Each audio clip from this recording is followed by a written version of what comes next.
My name is Philip Murphy. I'm Director of History and Policy, which has recently returned to its original home in the Institute of Historical Research. And it's a great pleasure to be launching this book after the virus, Lessons from the Past for a Better Future, which is actually published today. It's great to be able to do it on the day of publication.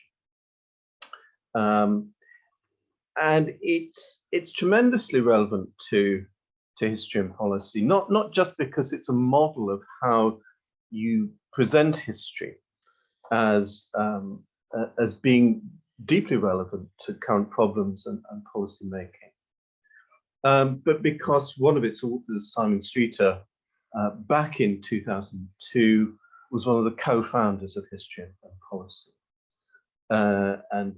Simon's been the editor of our policy papers and opinions, and his work is an excellent example of, as I say, of how history and policy has worked in the past. And Gemma's just put a link there on the chat, and you can click on that and buy the book itself. Let me just introduce the two authors. Simon Szreter is Professor of History and Public Policy at the University of Cambridge and a Fellow of St. John's College, Cambridge. He teaches and researches British economic and social history since 1700. His co-author, Hilary Cooper, is a Cambridge-based economic consultant, researcher, and writer. She began her career as government economist and senior policymaker.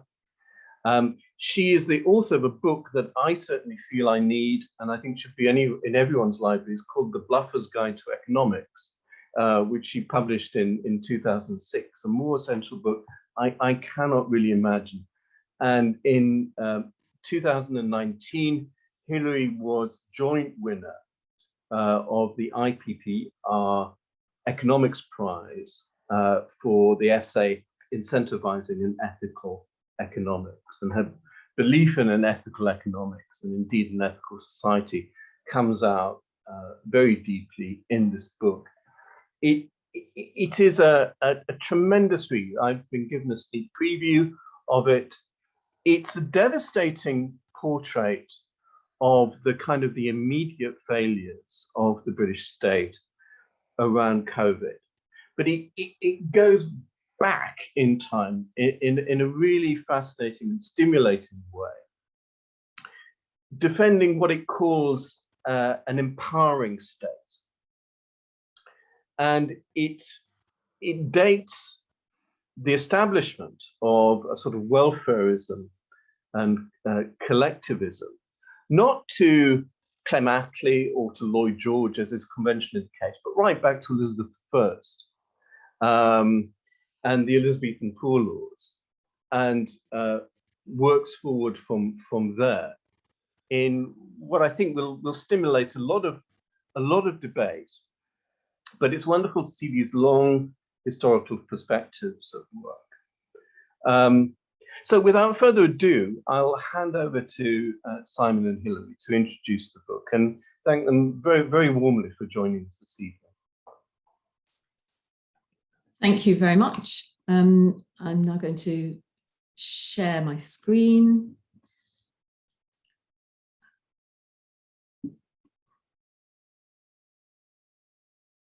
Great, that's lovely. Thank you very much indeed. Okay. So that's a picture of the book, which, as Philip said, was published today. So I'm going to start off, and I'm going to start off by addressing directly the issue of why have we called the book After the Virus. Clearly, COVID-19 is not yet consigned to history, and it may never be so. So we're not literally after the virus. So we're using the title After the Virus rhetorically. And what we're saying is that there was a world before the pandemic, before 2020, before the virus. And then we lived through the pandemic, And we now need to think about what happened and why, and move forward to something new, reflecting on what it told us about ourselves. So shocks of this type, pandemics, revolutions, wars, natural disasters, are watershed moments. They have the potential to change relationships within society, and in particular, the relationship between the state and its citizens, the social contract. And a classic example of that was in 1945, after the hardships and sacrifices of the Second World War, which itself followed the hardships of the 1930s. And after the landslide election of 1945, returning a Labour government, the new modern welfare state was ushered in, a new social contract for that era. And in After the Virus, we're laying down a challenge, asking readers, policymakers and governments to respond similarly with a 2020s moment to once again redefine what we value and how we behave towards each other. So why history is central to our argument in doing that. So we know comparatively that the UK suffered one of the highest death rates per million population during 2020. And we know we had the biggest economic contraction of the G7 countries. But in trying to understand this, we're not having a focus ourselves on comparing ourselves with other countries, who did better, who did worse, what did people do differently. There are many, many studies that have done that and will be doing that in the future. So what we're doing instead is putting history right at the centre of our analysis in two ways. So firstly, we want to understand what it is about our own recent history in the last 40 or so years that meant that we were so lacking in resilience when COVID hit. And secondly, we want to suggest how our much longer term history might help us to chart a way out of that by illuminating a strategy for the future. So a period of crisis like a pandemic can act almost metaphorically like an X-ray. It can reveal things that are already there, but were not previously visible to us. And in the UK, what the pandemic X-ray revealed was the deep inequalities of power and of life chances that we'd let develop and which went on to play out so tragically in the pandemic. And that followed from decades of neoliberal hands-off policy, which then after the 2008 financial crash was followed by the Cameron-Osborne era of austerity, which further undermined the public sphere and further increased our vulnerability to a shock like COVID-19. Looking at the issue of inequality first, this chart of the percentage of children living in relative poverty, which is a chart on poverty, but even more so, it's about inequality because it's relative poverty. And it's a very graphic illustration of the impact of 40 years of neoliberal policy on inequality and poverty, particularly fueled by cuts in taxes for the very rich and by benefit cuts at the other end of the spectrum. So what you see in the chart very clearly is that during the 1960s and 1970s, child poverty was hovering around 15%. But it then very rapidly increased after the Conservatives came to power in 1979, and it actually more than doubled, so that it peaked at 34% when New Labour took office in 1997. Some of that increase was reversed under New Labour. By 2010, child poverty had come back down to 27%, but obviously nowhere near fully reversing. And then we had the coalition government and the Conservative government from 2010 onwards with their renewed austerity cuts, particular benefit cuts, freezing of benefit levels, introduction of a 2-child limit on benefits. And that pushed child poverty back up so that the latest year we have data, which is 2019-20, it was already moving up to 31%. The Resolution Foundation is now predicting that within a couple of years, we'll be back at 34 or 35% child poverty as the effects of benefit cuts work their way through. But the issue isn't just about poverty and inequality. It's the impact of all those years of cutting back on our public sphere, on our resilience and our future vulnerability to a shock like a pandemic. And that has proved to be a perfect storm. So austerity saw hospital beds cut by more than 30,000, and that's around a fifth of total capacity was cut.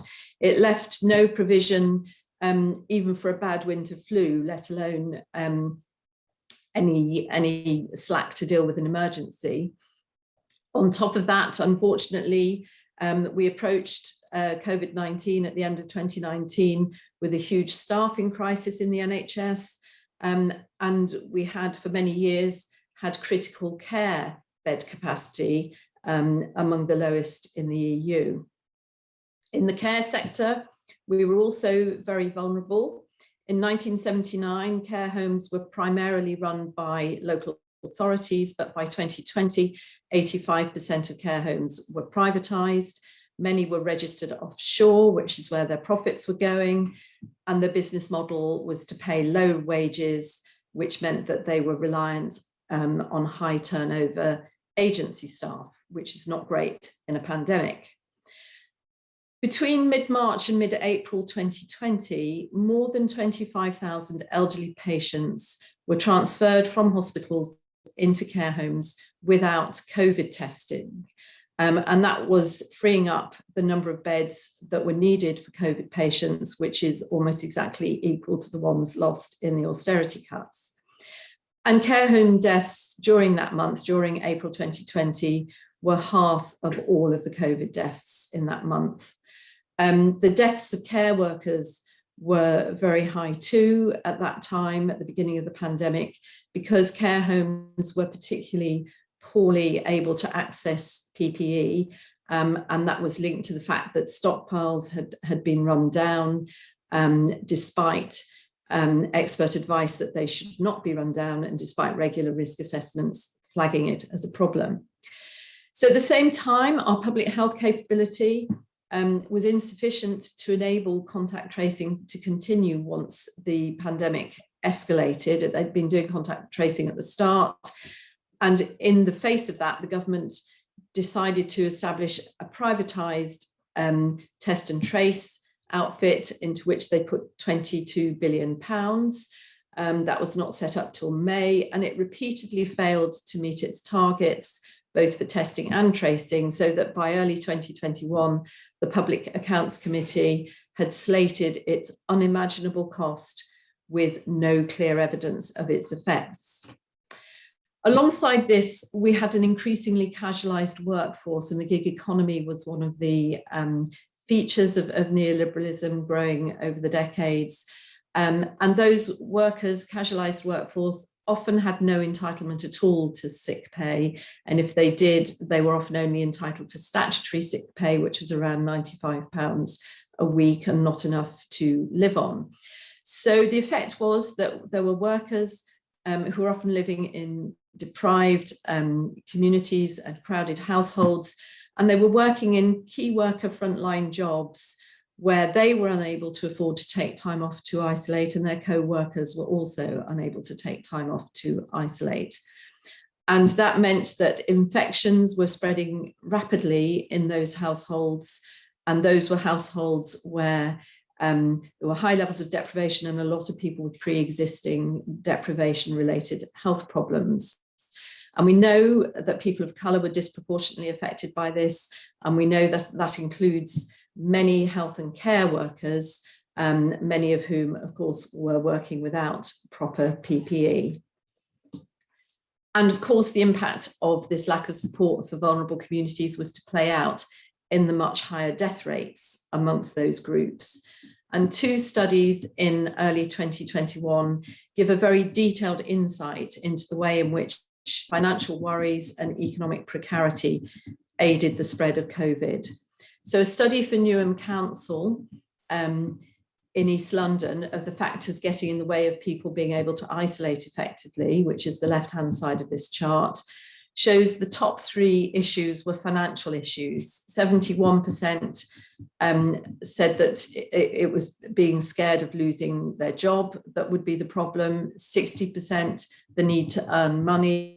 54% not being able to get sick pay or not being able to get access to the £500 grant that the government had introduced but was very minimally available.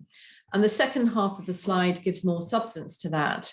A Financial Times magazine interview with a pharmacist in Dagenham who himself caught COVID, saying that people were coming into his pharmacy clearly ill, asking for cough medicine, but not getting tested for COVID because they said they simply couldn't afford to isolate and they had to carry on working for fear of losing their job.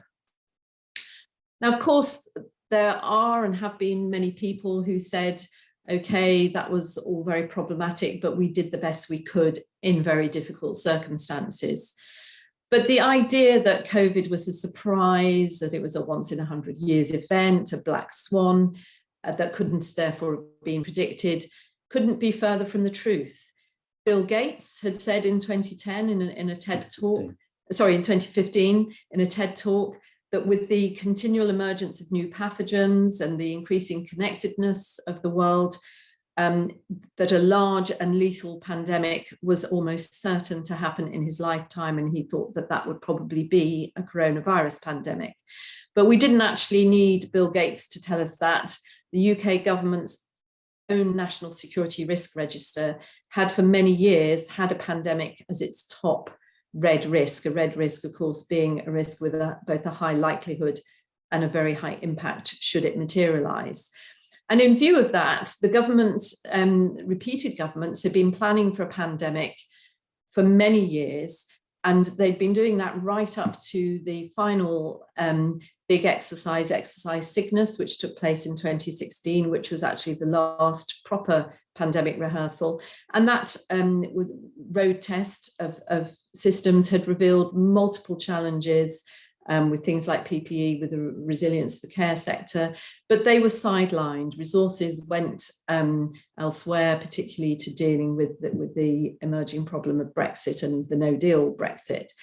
So by 2020, we were seeing a continuing cavalier approach to planning. Boris Johnson missed all 5 of the emergency planning COBRA meetings in January and February 2020 before COVID arrived. He went on to make very badly judged decisions. He delayed lockdown against scientific advice. He unlocked too early, and he did that again in the autumn of 2020 before famously U-turning on that decision at Christmas. So I think far from doing the best we could in difficult circumstances, what we saw was a catalogue of errors and missed opportunities to manage what was a predictable and predicted pandemic effectively. And there's plenty of evidence now that the UK suffered tens of thousands more deaths as a result of those mistakes. It was the vaccination programme that finally brought the situation under control. And that, it has to be said, was the result of our long-term investment in life sciences and scientific research. It was a logistical triumph, in fact, for the NHS in rolling it out, and notably the only COVID response that had not been gifted to private contractors.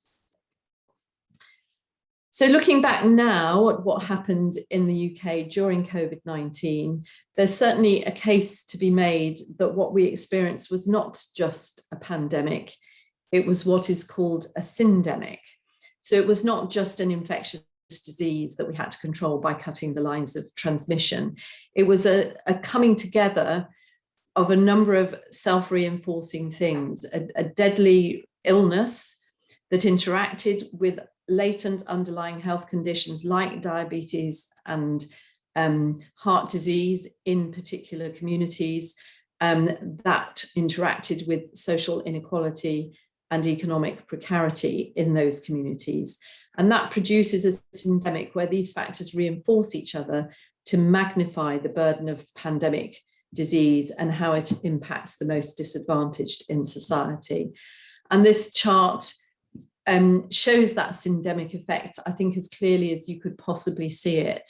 So the blue bars are COVID deaths by deprivation decile, and they show a much steeper gradient than the orange bars, which are non-COVID deaths.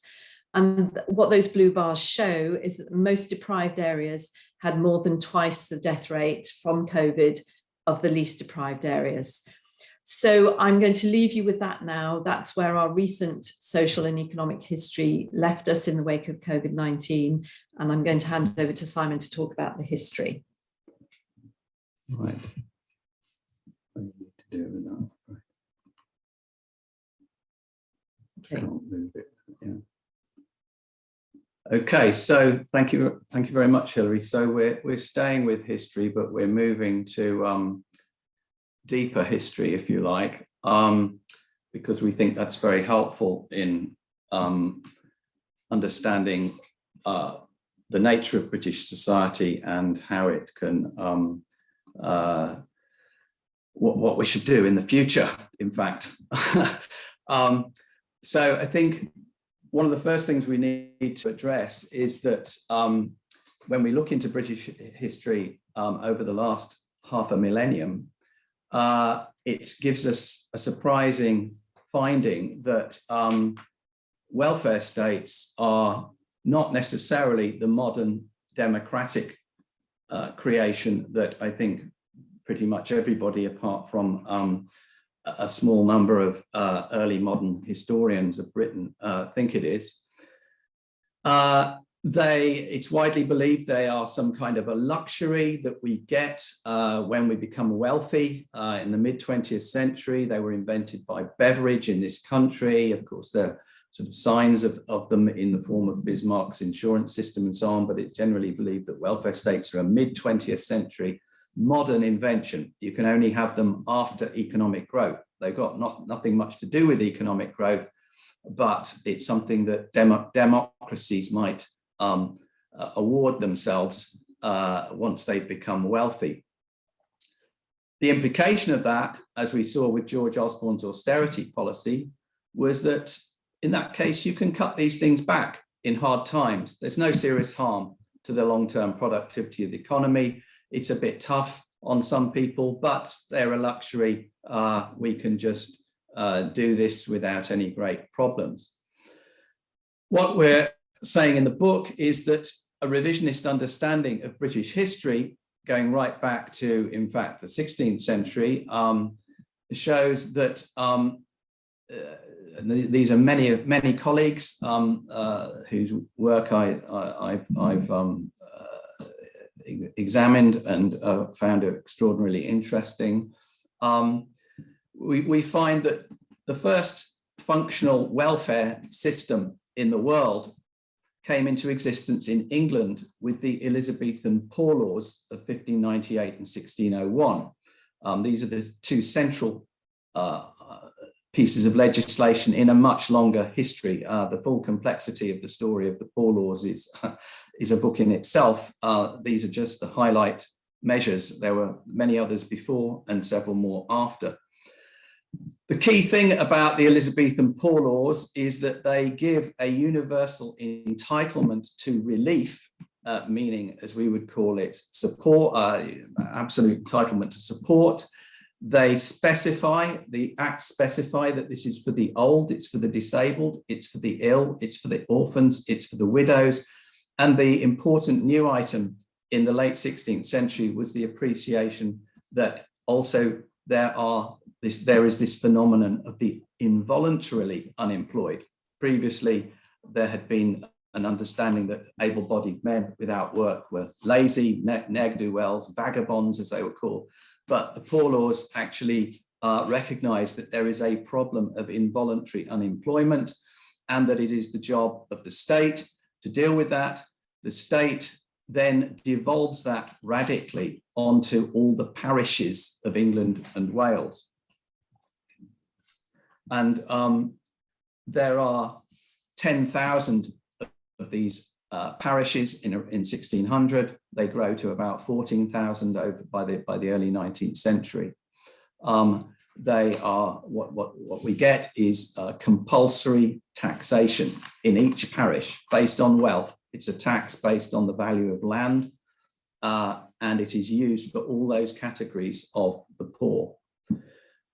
The result, the results that we see are very tangible.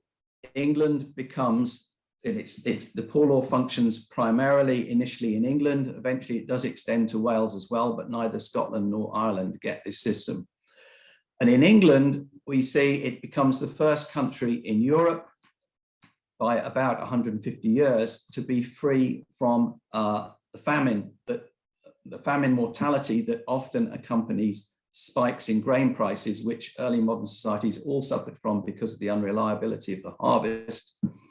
The last time we see this correlation for a region in the country is 1623, and there's another big price spike in 1629-30, but the poor law system, now being really pushed into operation by Charles I and his advisors, deals with that one, and it deals with every other one in the sense that we cannot see, the modern demographic historians no longer detect regional scale, national scale mortality spikes associated with grain price peaks, whereas that does continue throughout the rest of Western Europe.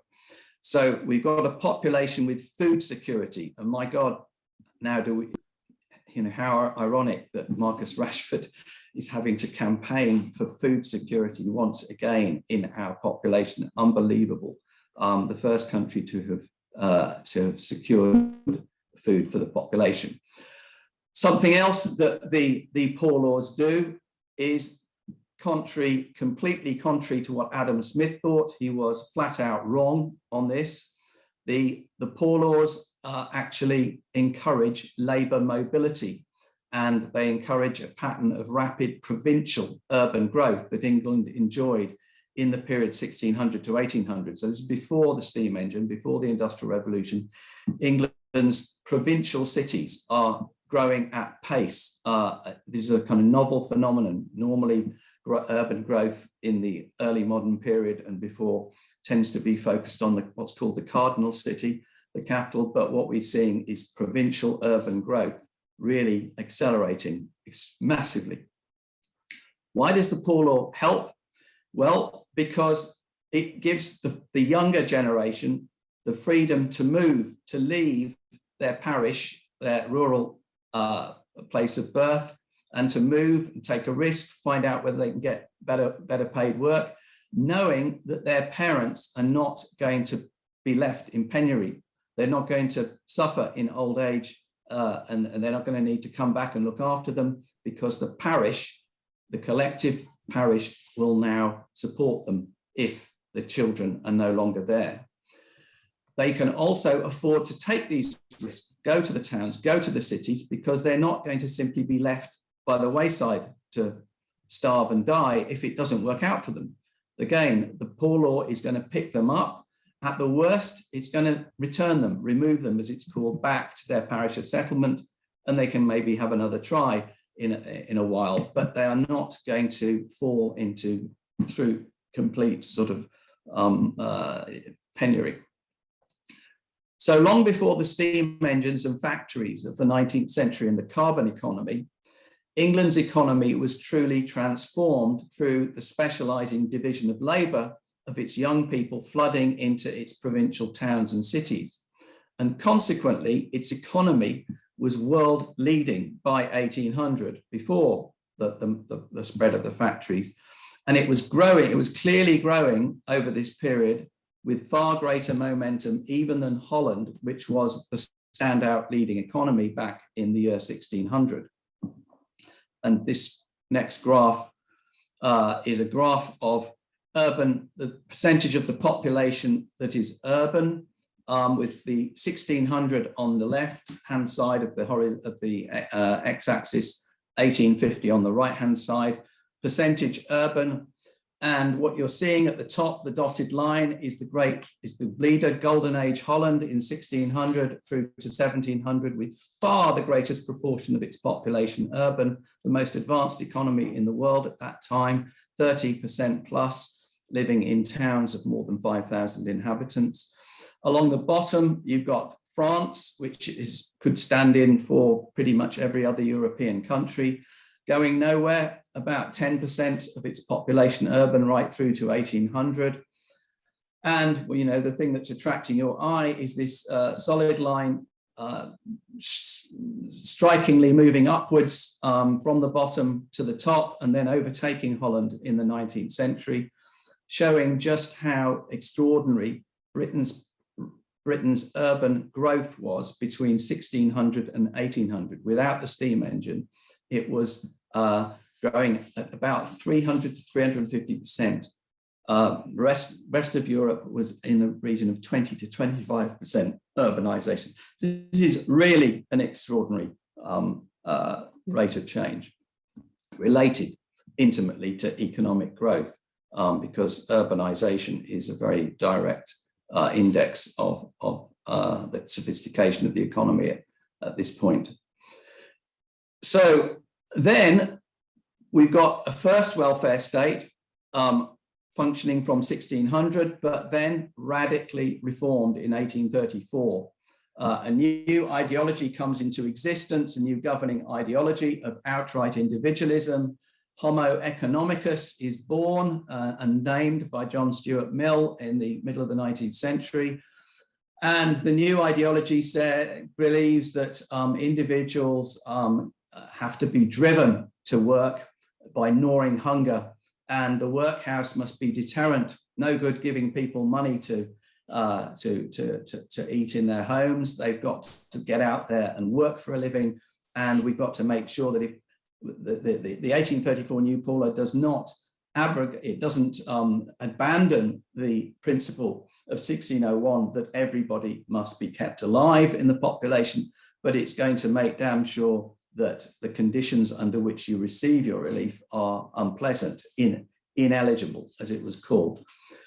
What happens is that line of extraordinary economic growth that we saw in the 17th and 18th century peaks in the 1830s, 40s, 50s, and then productivity stalls. 1870 right through to the Second World War, the productivity of the English economy is actually not as good as it was in the 19th century. It is no longer on an upward trajectory. By the end of the 19th and early 20th century, the new Liberal government is getting a bit queasy with what it's finding. The workhouses full of just old people who just cannot work. No place for the elderly, really. We see the beginnings of rowing back on the principles of the workhouse in 1834. Old age pensions were introduced in 1908. And copying Bismarck, 30 years too late, the German economy is by now overtaking the British in productivity. In 1911, finally, unemployment and health insurance for workers, not for the whole population, but for workers, comes in 1911. And this move away from 1834 then comes to fruition after the further hard lessons of 2 world wars and the interwar depression of mass unemployment and all the horrors of that. And of course, in 1945, we get the birth of the modern welfare state, the second welfare state, with family allowances paid to mothers, free secondary schooling for all, and of course, the famous NHS, free healthcare, which is of course so vital for poor families and people at injury or illness to a wage earner can be devastating for their income. So free healthcare, very important. And the beginnings of house rebuilding, which takes a while, but is beginning because the state of the housing was dreadful by this point. What we also see, which is tends to be not much talked about in the press nowadays, is the productivity of the British economy was at its highest in this period, sometimes called the Golden Age, 1950 to 73, 2.4% per annum per worker productivity. We've never achieved that again. It's higher than we ever saw before. And it was achieved in conditions of full employment as well, so which is a hell of a record. So this period was very successful economically, as well as spreading healthcare and opportunity around the population. It was, of course, also supported by progressive taxation of wealth, inheritance, and top incomes, rates of 80% plus on high incomes, which are, economists have said are impossible or unthinkable. Well, they went alongside the most productive economy we've ever had. So they're not so unthinkable. Corporate leaders in this period, as Thomas Piketty has argued, with these very high rates of marginal taxation, tended to focus on the business success of the companies they were leading, rather than gaming everything for their own personal bonuses, which has been a big problem for the last 10 to 20 years. So, lessons from a different history, this first and second welfare states that are actually the truth of our history for the last 400 years or more, is that collectivism and individualism went together in our best periods. Collectivism is often considered to be the opposite of individualism. Collectivism associated with statism, nannying, socialism. Individualism is supposed to be the unrestrained free market, the neoliberal Washington consensus. These two can't come together, surely. But the history of our country shows that our economic strength and our social cohesion has been at its greatest when society has been practicing what we call collectivist individualism, the parish sponsoring individuals to find their own way and go and seek their fortune, the collectivism of post-World War II, providing a wide range of the population with opportunities to become educated and to earn more than their parents did.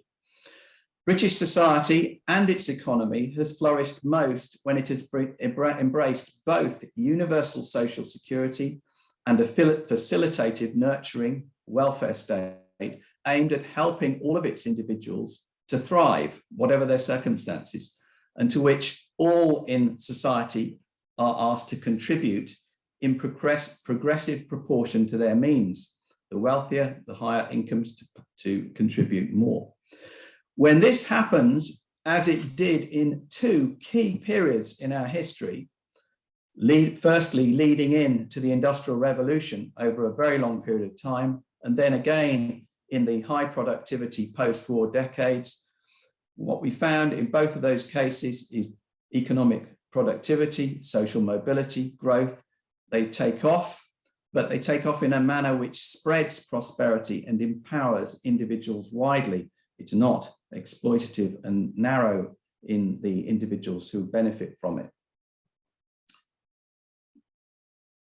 Okay, right. I'm going to take over again and move on to the final part of our book, in which we combine the analysis of our recent history with those broader lessons of our longer term history, and to propose what we call 7 pillars of an empowering society. And I will talk about those in more detail in a moment. So I'll just very quickly take you through the 7 pillars which are on this slide. So very briefly, they are a nurturing state that supports all of its citizens, an ethical capitalism, so not the current extractive capitalism, fair contributions, which is essentially about taxation, a public discourse that hears all voices, an overhaul of how we measure success to turn away from an exclusive focus on GDP to begin to embrace broader ideas around well-being, population well-being,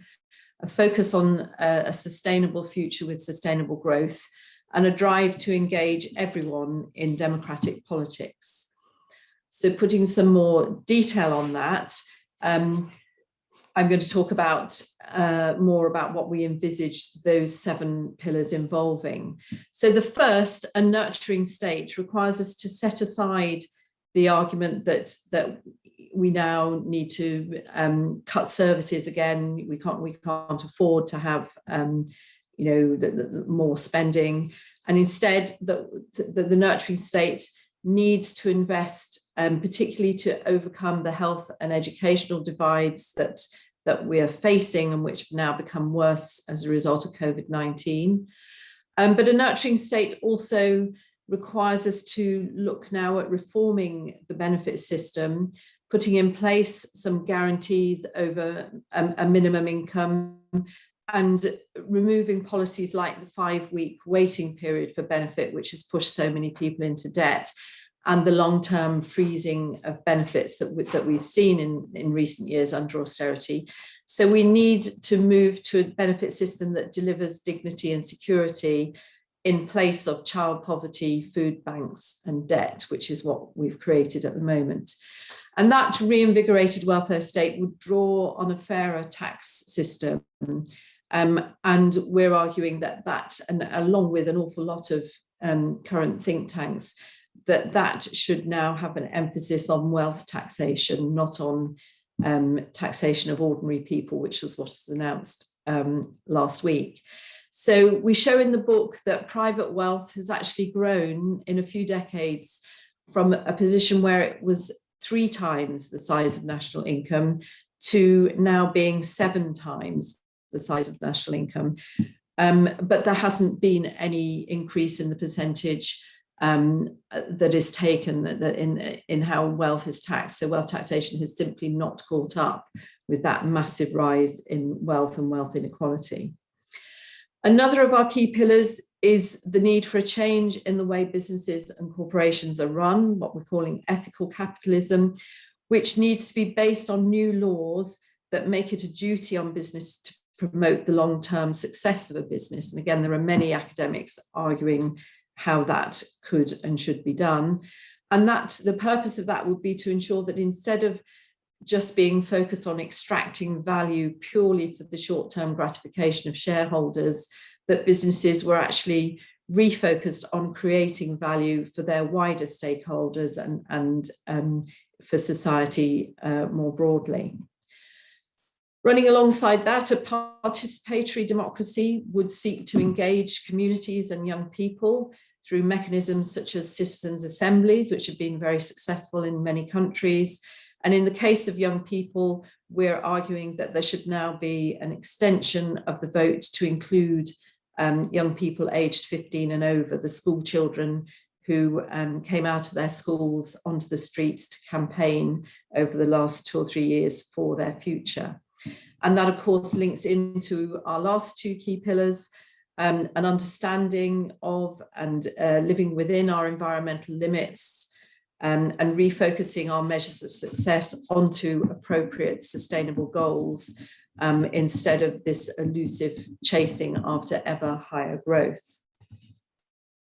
So in order to achieve this in the post-COVID world, in the world after the virus, we need to change the prevailing discourse.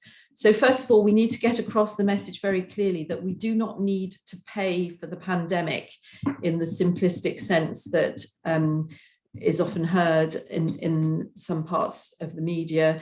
We don't need austerity cuts and pay freezes. We tried that in 2008 or the years after 2008, after the financial crash, and it actually didn't achieve anything. It just took demand out of the economy and it completely failed to reduce debt.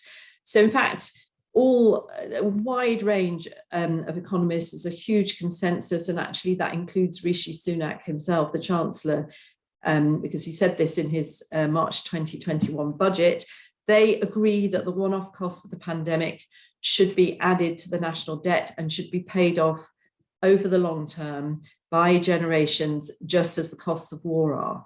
And the economists also agree that with historically low interest rates, servicing the interest on that debt is affordable and is actually very low by historic standards, which is something we discuss at some length in the book. So what we do need to do is to raise resources for the future, not to pay off historic debt, but to expand the scope and ambitions of our public services now. And we need that because we need investment in health. We've got the challenges of long COVID, treatment backlogs, the need for continued mass vaccination. We have a huge task on educational levelling up, which has been made far more urgent by the pandemic. And we now have a number of issues around the mental health and well-being of the young people of the COVID generation that we really need to be focusing on. We need, as we've said, to tackle child poverty, food poverty, and debt. We already knew, and we have continuing demands that we need to meet of an ageing population, and that will be for healthcare, but also for quality social care. And we haven't really, in the announcements in the last couple of weeks, got anywhere close to addressing that in the long term. And of course, there's considerable investment needed to deliver net zero targets. It's all very well to have net zero targets, but it's going to need a big amount of investment to make the changes to deliver those. So achieving this is going to require us to return to the historic principles of collectivist individualism, because it means that everyone has to become part of that joint endeavour, and they all have to be committed to the morality of collective support. And I'm going to hand back to Simon now. So it seems from the newspapers today that our great leader, Boris Johnson, has actually got the point that this cartoon is getting across, which caught our attention about a year ago when we saw it, and we thought was, this is, on the left is the COVID problem that we faced, with somebody in the city saying, be sure to wash your hands and everything will be okay. Because of course, at that point a year ago, they couldn't necessarily see the recession behind, and then behind that is climate change, and then the big one, biodiversity collapse, the really serious problem that even Boris Johnson has now woken up to and is wanting the world to take seriously. Let's hope that he actually means it this time. So COVID-19 is not a once in 100 event that once we've got past, we can consign it to the folklore of the past. It is a warning shot across our bows. It has revealed deep problems with the model of the last 40 years, the hands-off neoliberal state, paring back of public investment, etc., and mounting inequalities, and especially the dangers to democracy that follow from rising wealth inequalities and cronyism, something that, again, Thomas Piketty has been on to as well as many others. What's just happened, what we've been through, should be treated as a dress rehearsal for profound environmental changes that we're now facing, including crises probably of food security, beginning to see a little bit of that, aren't we? Migration and war that will accompany ravages of climate change and biodiversity loss. We need to learn from COVID-19 and apply that learning to help us turn away from our high carbon, high inequality, globalized economy that worships GDP growth. We must work nationally and internationally, I'm sounding like Johnson here, aren't I, to replace it with and this is the bit that's different from Johnson, with a nurturing and mutually supportive ethos that values and protects both people and all other species and their environments. In principle, as we've tried to argue here, we have been here, we've done this before. We are not asking the British people or indeed other people to do something completely utopian and different that's never been done before. The most important historical lessons for tackling the 21st century lie not in the Industrial Revolution and its liberal individualism, for which Britain is famous, but in the prior achievement, the less well-known achievement of the world's first ever welfare state and its principles of nurturing collectivist individualism. Okay, that's where we finish. Over to you, Philip. Thank you very, very much, Simon and Hilary. I'm going to just remind people to use the chat function to ask questions. We can go over 6 o'clock a little bit if the questions keep coming. But But I'm going to ask Neil Gandhi to step in and ask the first question. So Neil, if you'd like to unmute yourself.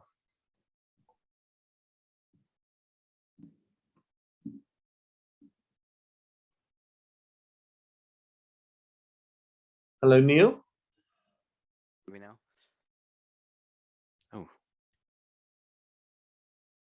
Hopefully you can hear me now. No? Yeah, we can hear it. That's better. Thank you. Perfect. Sorry. Thank you. That was a really good, interesting talk, and really comprehensive, and really kind of helps to summarize some of the thinking that I've had over the past 6 months or year, and articulate that. And thank you also. I have bought the book, and I'm waiting, and I'm glad that it's in paperback, so I don't have to carry a hardback around with me. So I'm looking forward to reading it. My question was about the kind of links with so it's interesting to see the longer history of the welfare state. My question is also kind of linked to the history of the, as Mariana Mazzucato puts it, about the entrepreneurial state. So there's I think I kind of see a parallel in terms of the welfare state having a long history and being kind of an enabler for industrialization or economic growth, as we've seen over the past couple of hundred years. I'm just wondering if there's a kind of link potentially to this kind of entrepreneurial state. Firstly, in terms of actually we have there's quite a long history of the state being used to encourage industry that goes back to the Elizabethan period of granting monopolies. Is there a kind of parallel in the sense of using state power to pick industries that then deliver economic growth or benefits for certain groups? Is there a parallel, for example, with the life sciences, which you mentioned, that has had lots of state support, and has then produced some of these vaccines? So I'm just wondering if there's a kind of parallel, and if there is, which I think there is, are there things that we can do that help to channel some of the state support towards tackling big issues like climate change or future industries? And I wonder if there's that kind of parallel there. Well, thanks very much, Neil. Well, I think Mariana Mazzucato has certainly identified some of the kind of interesting major examples of government innovation, and her argument is that actually the big things like computer power and so on, that actually it took the US state to back that before IBM became a going concern and so on, and the internet as well is another one of her examples. But I think that certainly colleagues amongst historians, like for instance Julian Hoppett, has shown us in great detail how the British Parliament, the English Parliament, going back to the 17th century, is passing statute after statute after statute that are creating the infrastructure of the industrial economy, and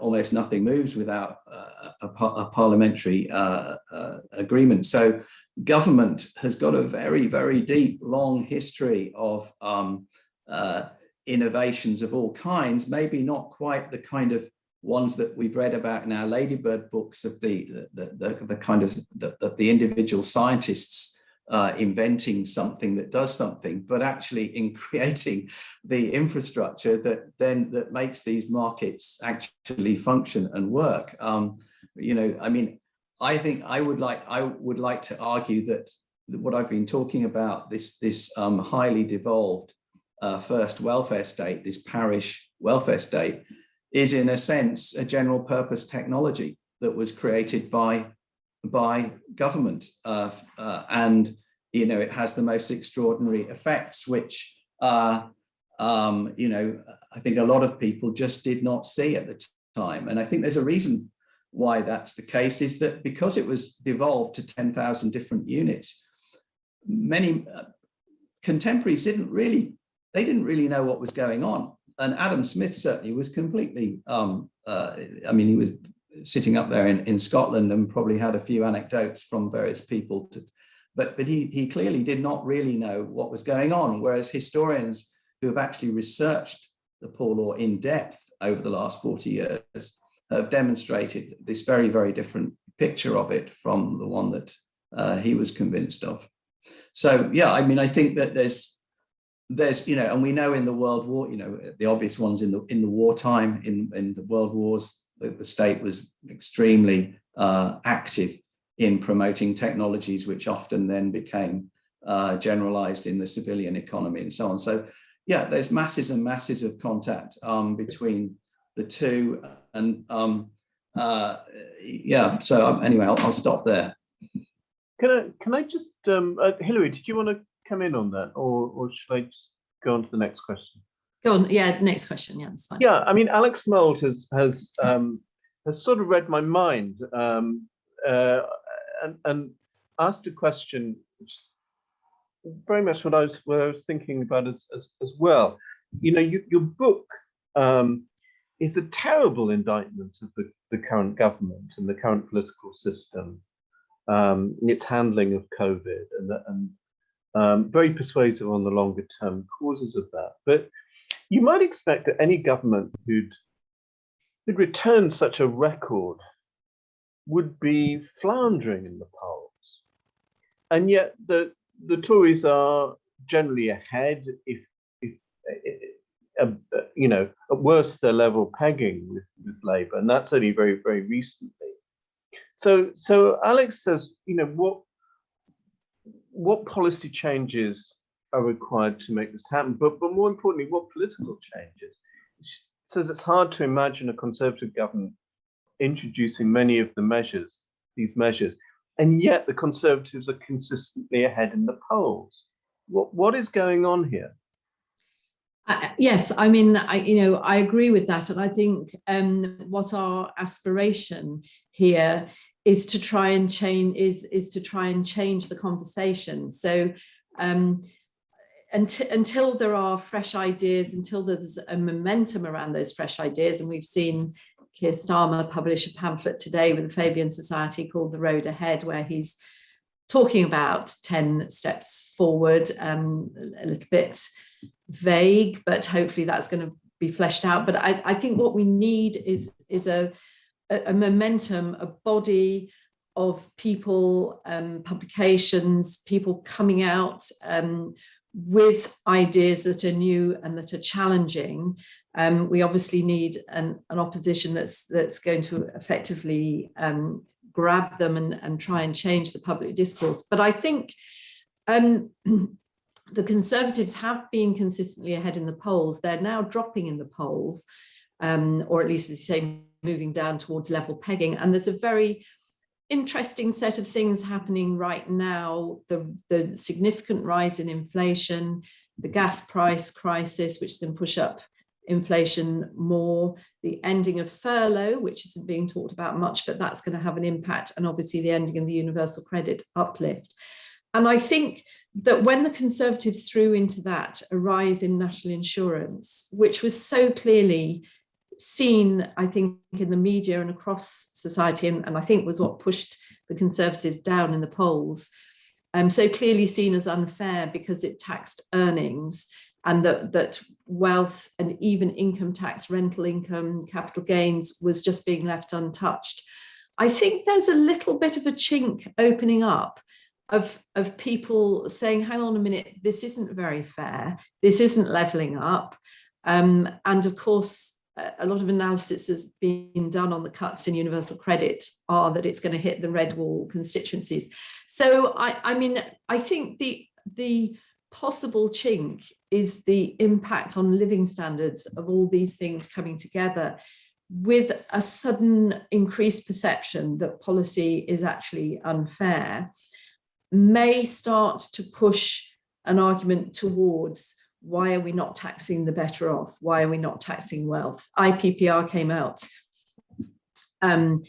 yesterday talking about what you could do if you taxed capital gains in the same way as income tax. And it may be that the Conservatives would never adopt these policies, but Rishi Sunak actually commissioned the Office of Tax Simplification to report to him about the taxing of capital gains last year, and they told him to increase it. So yes, I think there are opportunities, but there behind those opportunities there needs to be ideas there ready that may push the Conservatives a bit more to the centre, in order for them to, I mean, they have to deliver on levelling up. If they're thinking of an election in 2023 or even 2022, they're going to have to, something's going to have to give on the fairness agenda.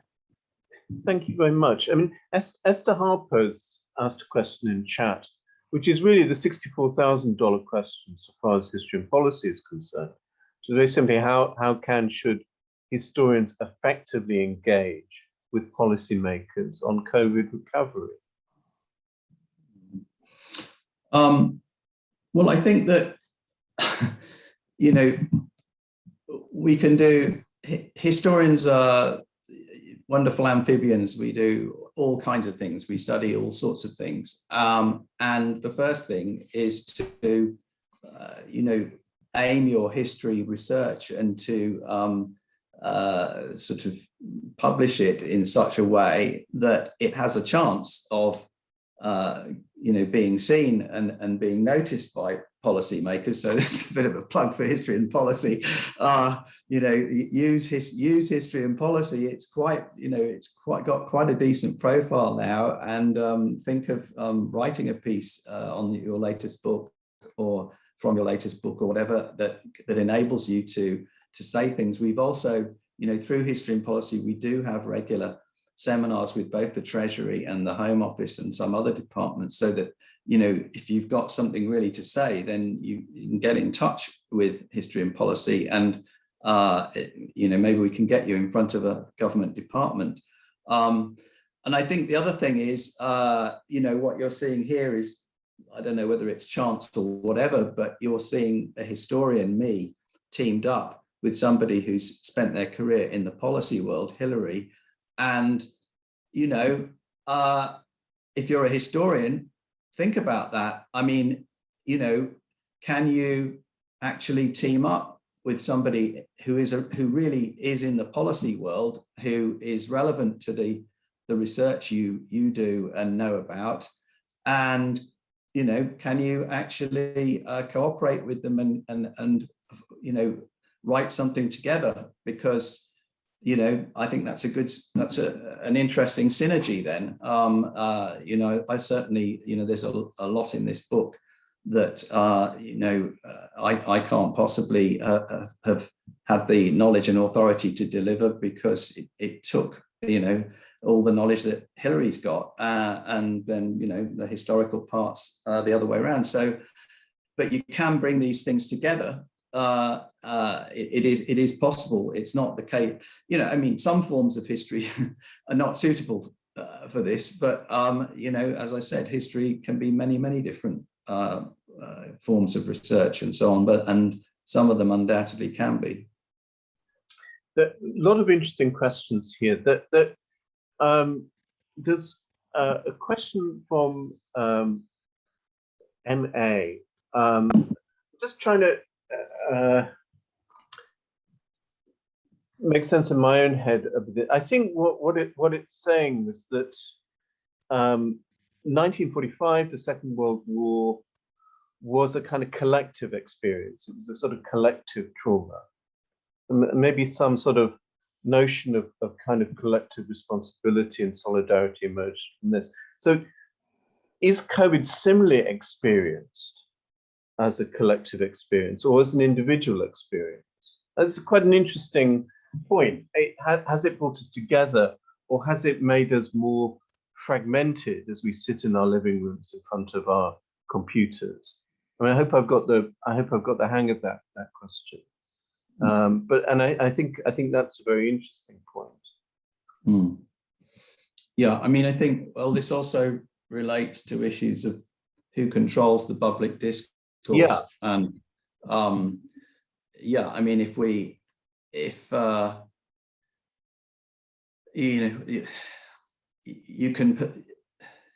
you can perceive these things, on the one hand, you can say, oh, COVID, we've all been stuck in our homes, separate from each other, not going into work and so on. But then on the other hand, people have said, oh, actually, I've developed relationships with people through having regular Zooms with them and so on that I just would never have otherwise happened.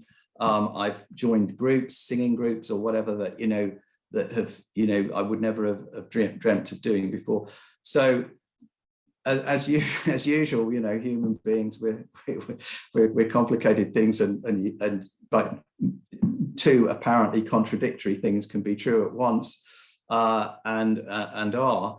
On the question of what can bring us together, so to speak, and World War II, the Blitzkrieg, all this stuff was a collective threat that people responded to.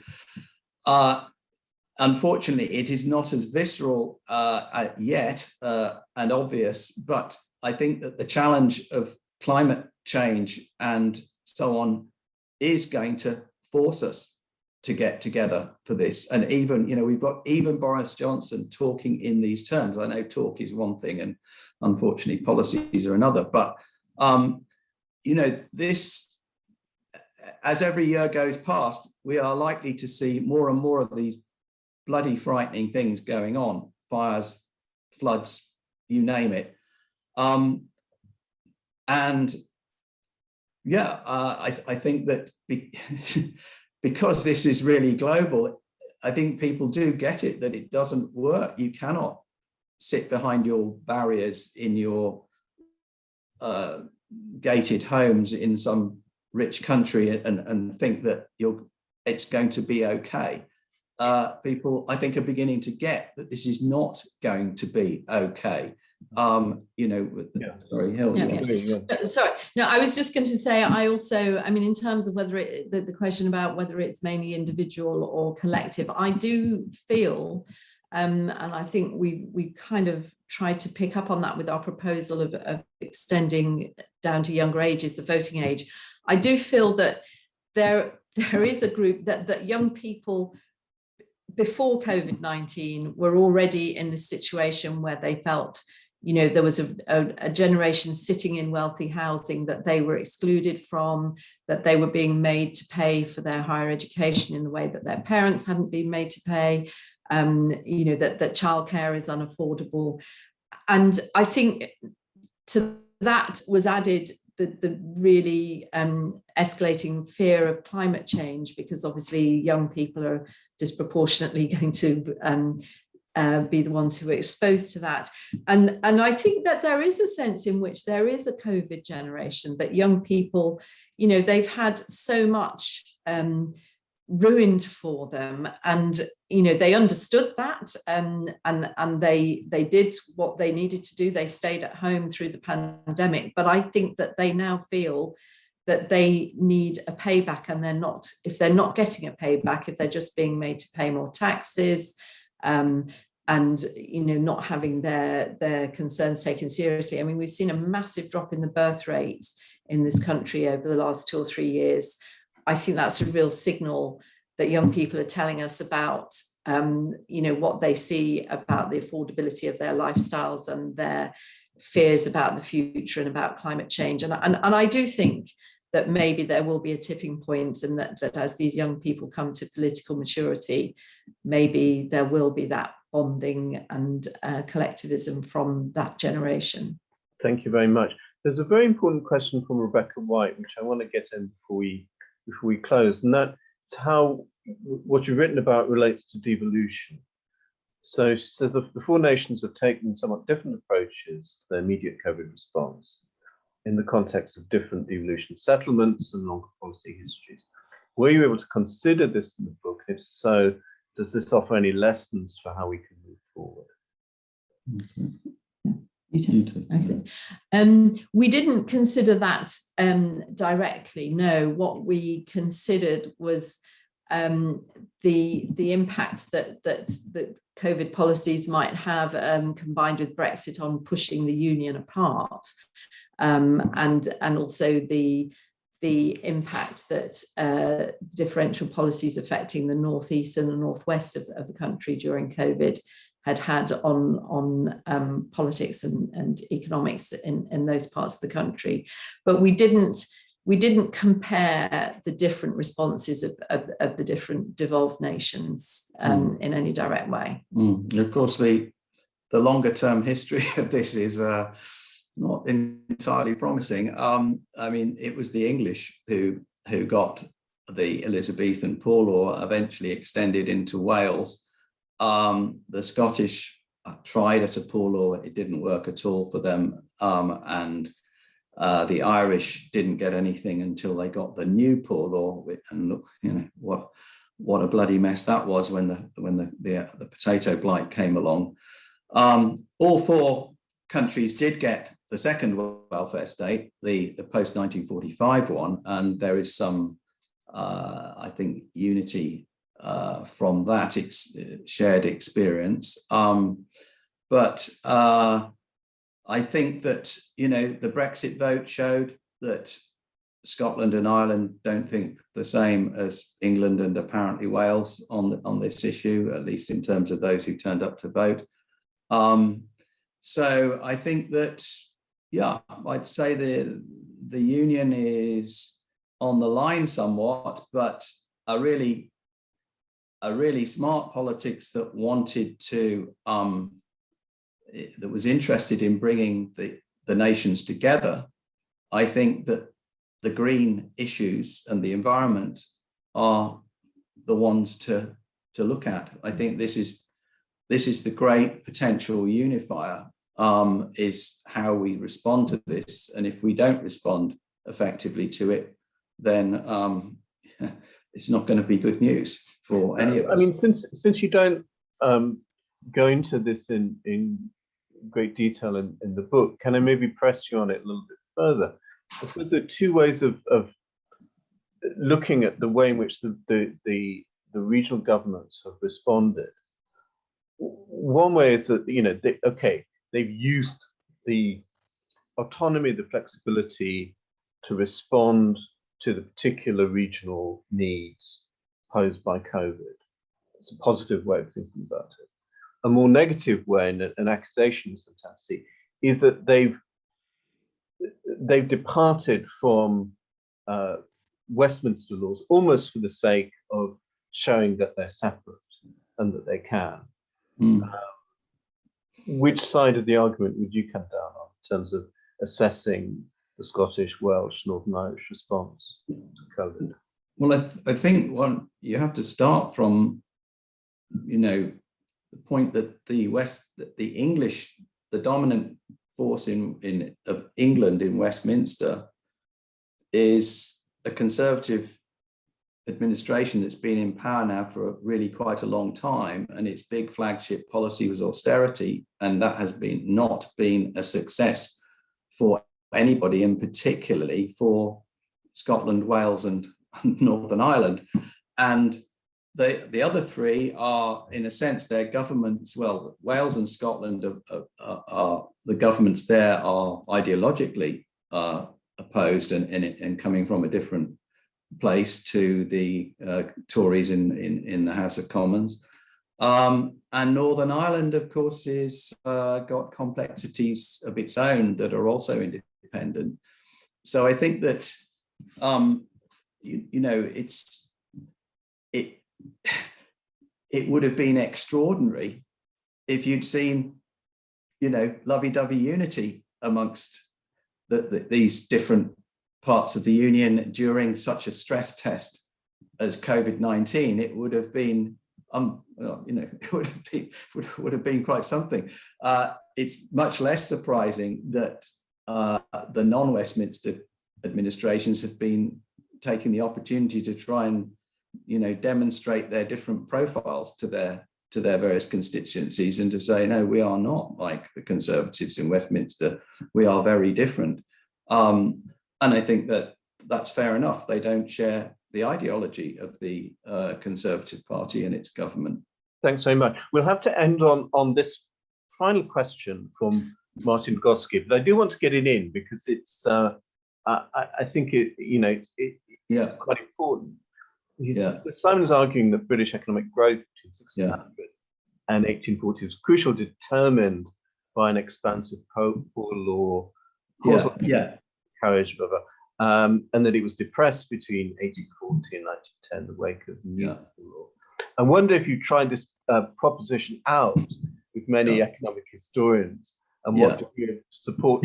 I was rather wondering that myself. Yeah, no, it's great. No, it's a lovely question. Thanks, Martin. It's of course it's not going to be a popular argument with some of our brethren in the economic history trade. And of course, you know, I'm not arguing that the poor law and the labour mobility that it facilitated was the key, the primary driver of all the economic growth that occurred. But what I am saying is that it was necessary, not sufficient, but it was a necessary factor and furthermore, a necessary factor which conventional economic history has ignored, has simply not taken on board properly. So, you know, I'm not saying that the things that our colleagues tend to study more, our economic history colleagues tend to study more. I'm not saying that those are somehow, you know, now negated and not important. They are indeed important. What I'm saying is something that they have rather overlooked was just as important. And, you know, I think that labour mobility was a crucial issue in what Tony Wrigley calls the advanced organic economy before carbon and the steam engine comes along. I think that the kind of economic growth that gets driven after that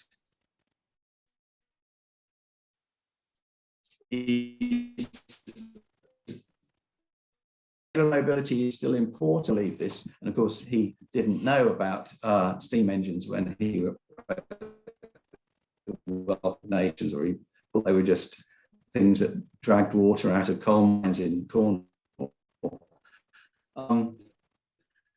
And so, you know, we're not saying important after the steam engine arrives and factories, but I am saying it was very important in the period 1600 to 1800, and that is a period of significant economic growth that tends to get slightly overlooked by all the razzmatazz of the steam engine and the economic growth of the early to mid 19th century. Thank you very much. I think we're probably going to have to draw things to a close on that. Just to remind you that if you click on the Cambridge University Press site and use the token Cooper 21, you can get 20% off this book, which is already a remarkably good deal in paperback. And also, you know, that important question about how historians can shape policy. Please do get involved in history and policy. Contact us at the address that Gemma has given, or write to me or to Simon.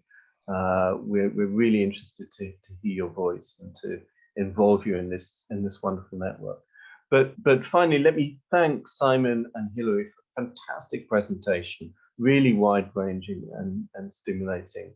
And thank you all for joining us. Yeah. Thanks very much, everybody. Thank you. Yeah. And for all your nice, interesting questions. And you can watch this recording again.